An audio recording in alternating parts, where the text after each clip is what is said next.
Yes? This is Bill Vasquez. Oh, yes, how are you? Do you want to come up here? Is it that important? All right, where should we meet then? I don't know the place. You better give me the address.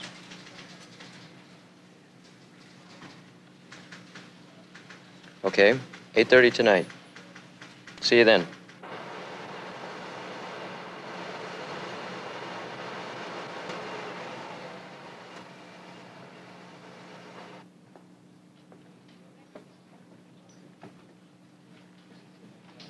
You're right on time.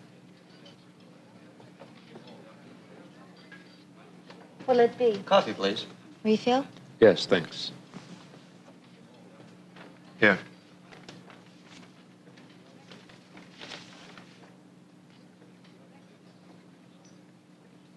Hold it, she's coming back.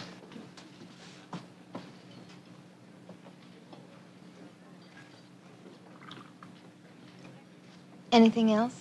Not right now.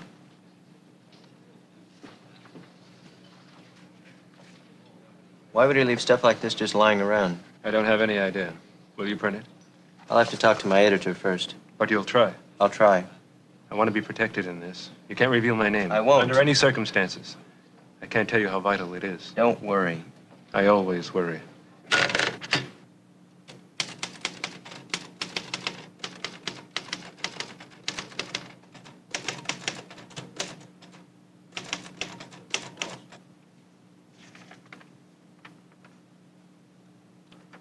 This is pretty strong stuff. How reliable is the source? I have confidence in him. Do you have any documentation to support this? Photographic copies of letters.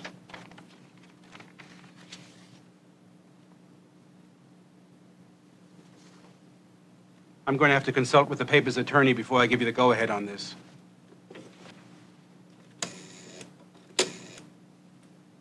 Bill, we're going ahead with your story. Now, I want you to realize there are going to be repercussions from this, and you're the one that's going to be put on the spot. You still want to go ahead? Let's go. Good.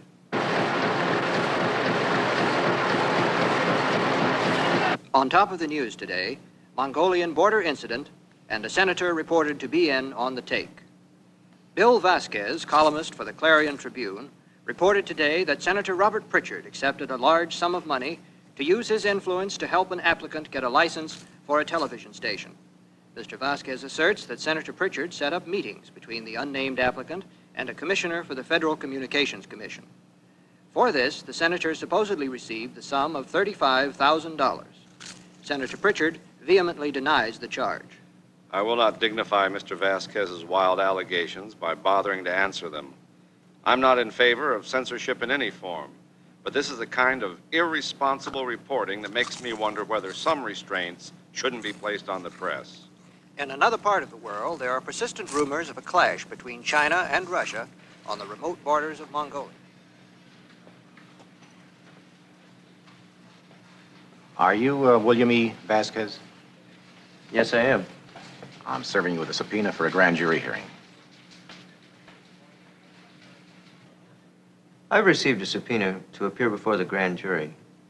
I guess it has to do with the Senator Pritchard business, which you've probably read about. What exactly is involved here? Well, a subpoena is a legal command from the government to you, ordering you to appear as a witness before the grand jury. I have a general idea of what a grand jury is, but can you tell me precisely what it's all about? Grand jury is a collection of ordinary citizens. Every year they're a different group, in this case for the federal government. They investigate crime. They haven't accused anyone yet. They're just investigating, we think, the Pritchard matter to find out if they're going to return an accusation or indictment. And as a witness, generally, unless you have a good legal reason not to, you'll have to answer any question they ask. I'd assume they'll try to get me to reveal the name of my informant. Will you? Under no circumstances can I tell his name. Well, I can't be there with you because no lawyer can appear with his client who's a witness in the grand jury. I'll be waiting outside to talk to you as soon as you finish. Inside the room, there'll be the prosecuting attorney and the grand jurors. No judge there in the grand jury. And what you should do when the prosecutor asks you who is your informant is to say, I refuse to answer that question on the ground that I have a privilege, a legal reason, under the First Amendment not to do so. The prosecuting attorney will then go before a judge at some other time and ask him to order you to answer the question. Now, the Supreme Court has decided a case something like this one, and it found that a newsman in your position could not refuse to answer, that he had to answer that question. But I think this case is different. And you know, I think it's important that we try to get the Supreme Court to reverse its decision. This is a principle that reporters are going to jail for.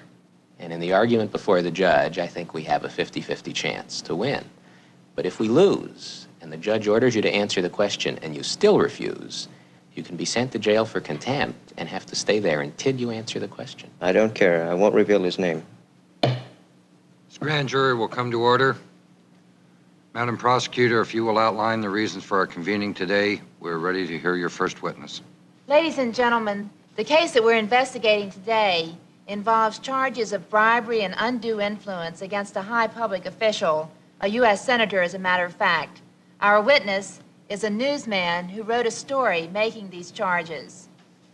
Would you state your name and occupation for the record? William E. Vasquez. I'm a columnist for the Clarion Tribune. And how long have you held that position? 3 years.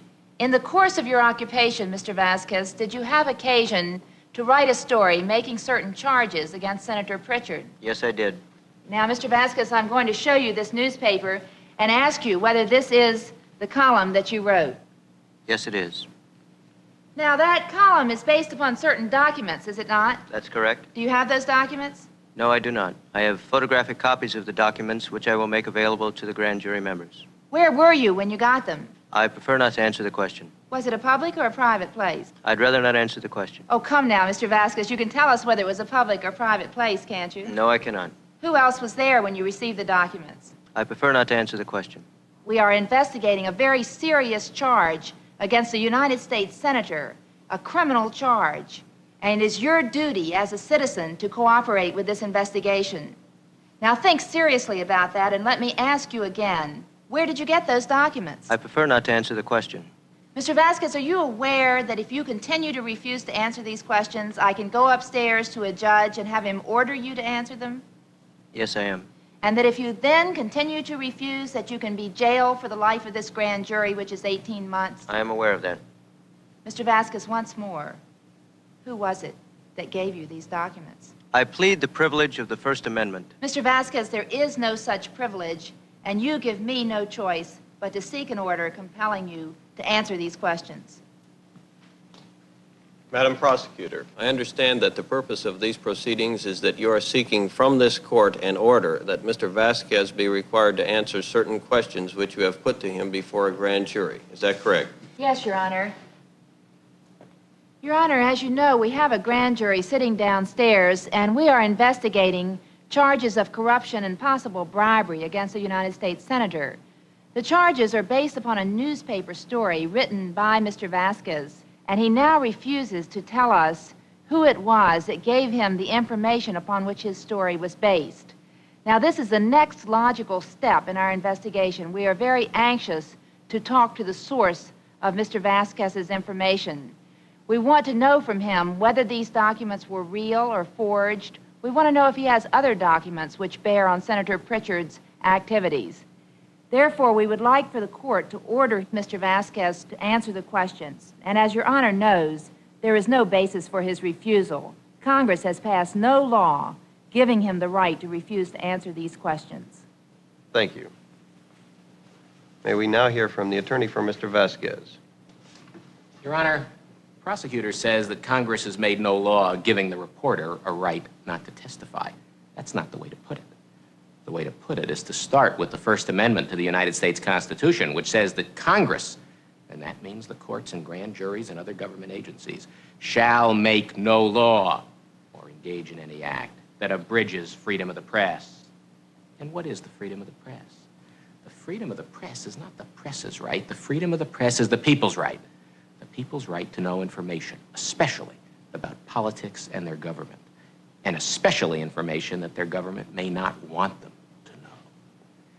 And why is this right, this privilege not to testify? Why is that part of the freedom of the press?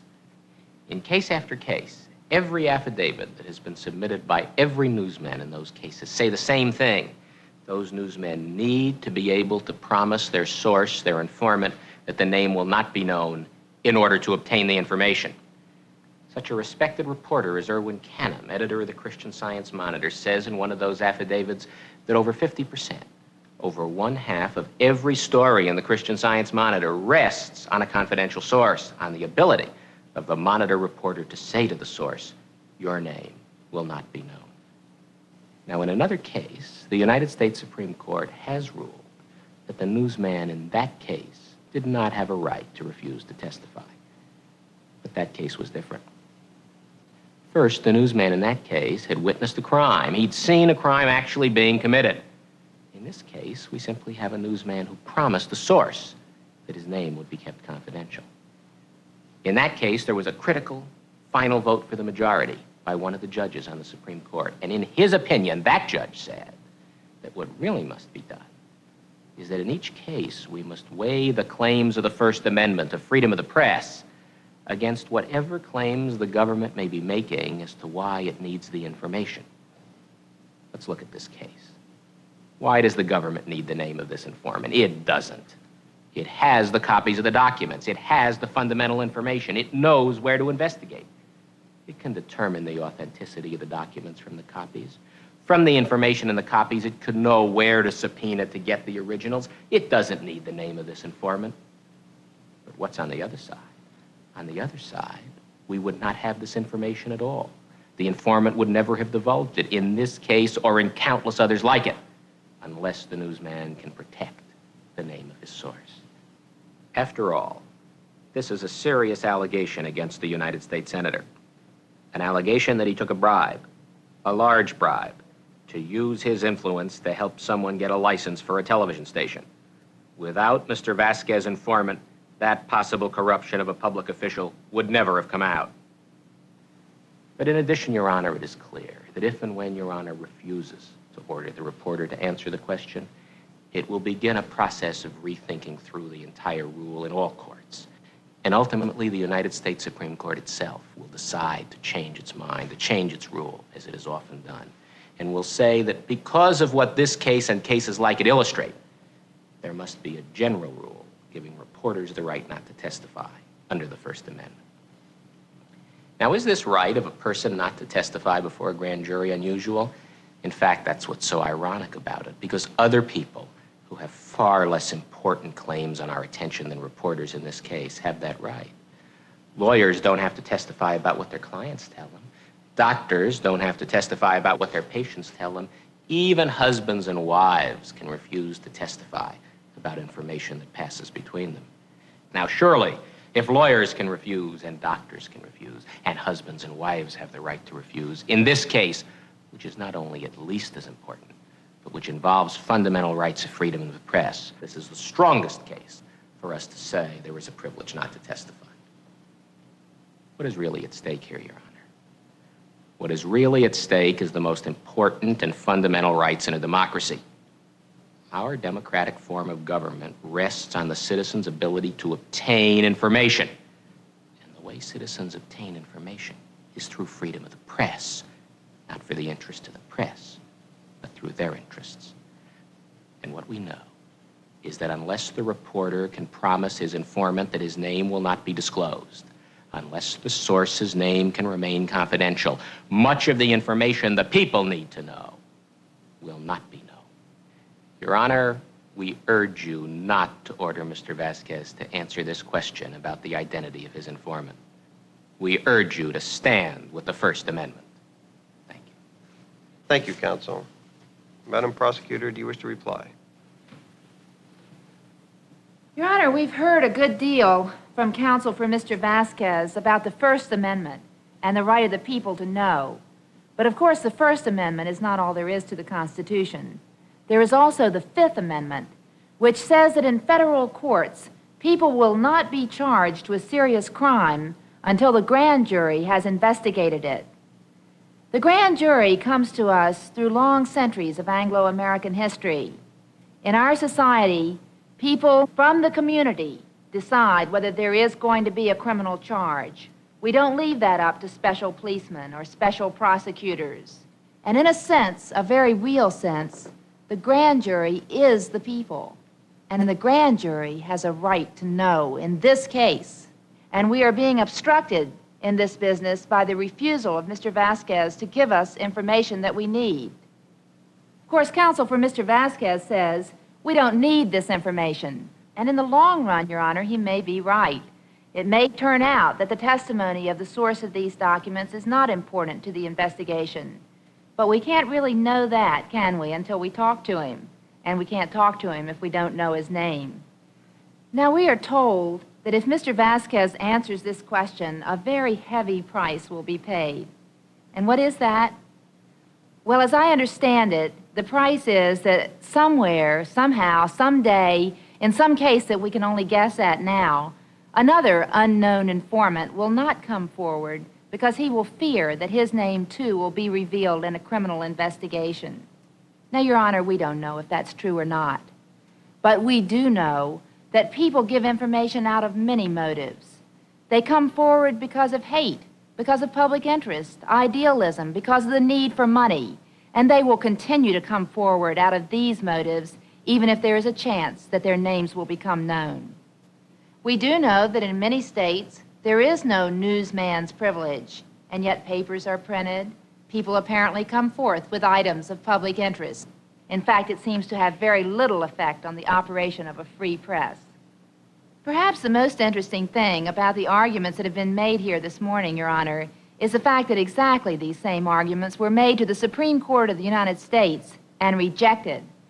The Supreme Court said that newsmen do not have any First Amendment right to refuse to aid in the investigation of criminal charges. But you were asked to say that Mr. Vasquez's case is different from the one that the Supreme Court decided. And yet, Your Honor, you are not just deciding this case today. If Mr. Vasquez does not have to answer this question, what will Your Honor do tomorrow when a man who doesn't work for an established newspaper sells a story about people who say they bombed a bank and then won't tell their names? Is a freelance reporter a newsman? Does he have a privilege like Mr. Vasquez's? If Mr. Vasquez doesn't have to answer this question today, what will Your Honor do tomorrow when a television cameraman actually takes a picture of a crime happening and won't turn over the film? Does he have a privilege too? In this very case, Your Honor, what if it turns out that these documents are forged and the senator sues the newspaper? Can Mr. Vasquez then sit there and say, no, I won't tell you who my source is? Is the newspaper entitled to assassinate character in its pages and then say, we will not aid in the investigation of the charges? How far does this privilege go? Your Honor, in closing, let me return to what the government believes this case is really about. Very serious charges have been made here. Charges, moreover, which go to the heart of a democratic society, that an elected representative of the people is corrupt. Now, if these charges are true, Senator Pritchard should be prosecuted to the full extent of the law. But if he is innocent, his name should be cleared. The newspapers can't decide who is innocent and who is guilty. In our democratic society, it is the legal process, the courts, that make those decisions. And that process is being obstructed by the refusal of Mr. Vasquez to aid us in our investigation. That is the reason, Your Honor, that we are here today asking you to compel Mr. Vasquez to answer our questions and to answer them immediately. Thank you, Your Honor. Thank you, counsel. The attorney for the government has asked this court to issue an order that Mr. Vasquez answer those questions put to him at the grand jury. The First Amendment to the Constitution of the United States provides that Congress shall pass no laws abridging freedom of the press. The attorney for Mr. Vasquez has argued that ordering Mr. Vasquez to answer these questions would constitute an abridgment of that freedom of the press. On the other hand, the prosecutor has argued that Mr. Vasquez has no greater rights than any other citizen to refuse to answer questions put to him by a grand jury. This case is more complicated in that the United States Supreme Court has ruled that there is no general right on the part of a newsman to refuse to answer questions.